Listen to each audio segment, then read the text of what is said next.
Salut à tous, je m'appelle Antoine Caron et je suis heureux de vous accueillir sur cette chaîne dédiée à la pêche. Ici, je partage des astuces sur la pêche, le choix des appâts et des leurres, et j'aide également les débutants. Abonnez-vous pour rester toujours au courant. Et maintenant, passons au sujet du jour. Bonjour à tous. Dans cette vidéo, je vais vous parler d'une technique passionnante, la pêche de l'alose feinte en casting bête finesse. Je vais partager avec vous mes astuces et mes expériences pour maximiser vos chances de succès. Vous découvrirez comment choisir le bon matériel, les leurres les plus efficaces et surtout, comment ressentir ces sensations uniques que seule la pêche peut offrir. Restez avec moi, car je vous promets des moments intenses et des conseils pratiques pour améliorer votre technique. C'est parti!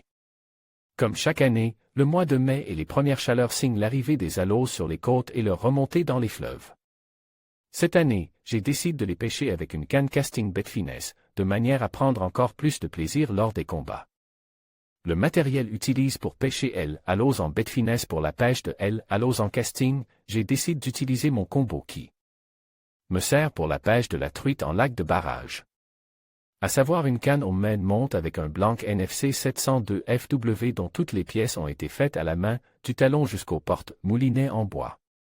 J'en avais même profité pour faire les knobs du moulinet assortis. Cette canne mesure 2,13 mètres pour une puissance de 2 à 7 grammes, et montée avec une rampe d'anneau torsique pour gagner en poids et en glisse. Avec un montage casting spirale pour tous les avantages que cela apporte, réduction du nombre d'anneaux, stabilité en combat, absence de contact entre la tresse et le blanc. Pour ce qui est du moulinet, c'est un Daiwa Alpha RTW, moulinet spécifique à la pêche en bête finesse et au lancer avec de petits grammages. L'utilisation de moulinets haut de gamme pour les pêches légères en casting est indispensable pour éviter les perruques et les déconvenues. Ce moulinet est spool en 13 siglons 8 brins en PE 0,4 et pour l'alose, j'utilise un bas de ligne en fluorocarbone de la même marque en 8 lbs de résistance.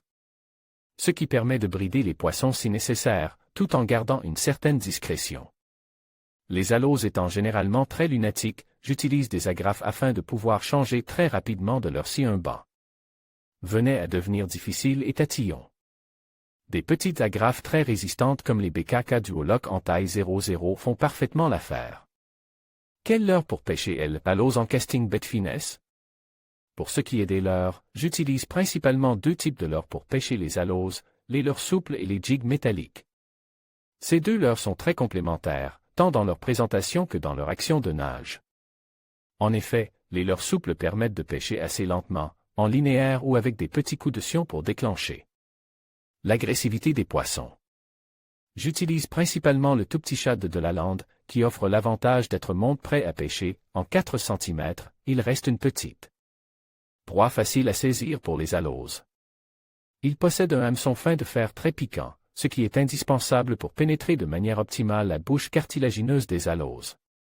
Pour ce qui est des jigs métalliques, ils permettent d'une part de gagner en distance de lancer, et d'autre part de pêcher plus creux. Ce qui est parfois indispensable lorsque les aloses se calent sous le courant. Les flashs lumineux émis par les jigs brillants lors des animations ne laissent généralement pas les aloses indifférentes.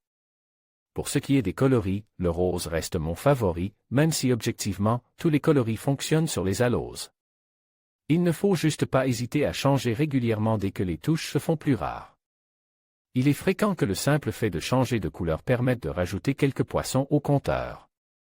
Un contrôle du combat supplémentaire lors des premières sessions à la traque de l'alose en casting bête finesse, j'ai pu confirmer le ressenti que j'avais eu en pêchant la truite en lac. Le casting bête finesse permet une certaine force et maîtrise du combat différente du spinning.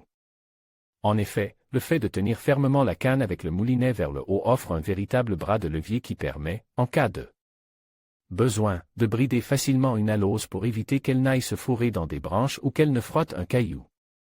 Ce contrôle est également facilité par la proximité de la bobine avec le pouce, ce qui permet de gérer sans problème le combat, sans avoir à toucher au frein.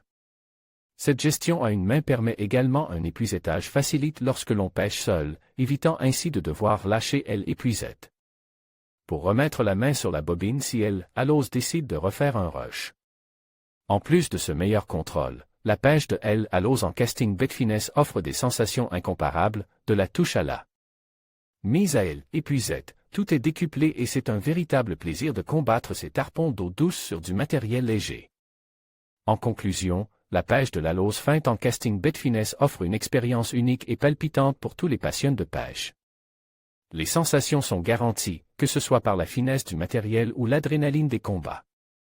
N'hésitez pas à explorer cette technique et à partager vos propres expériences.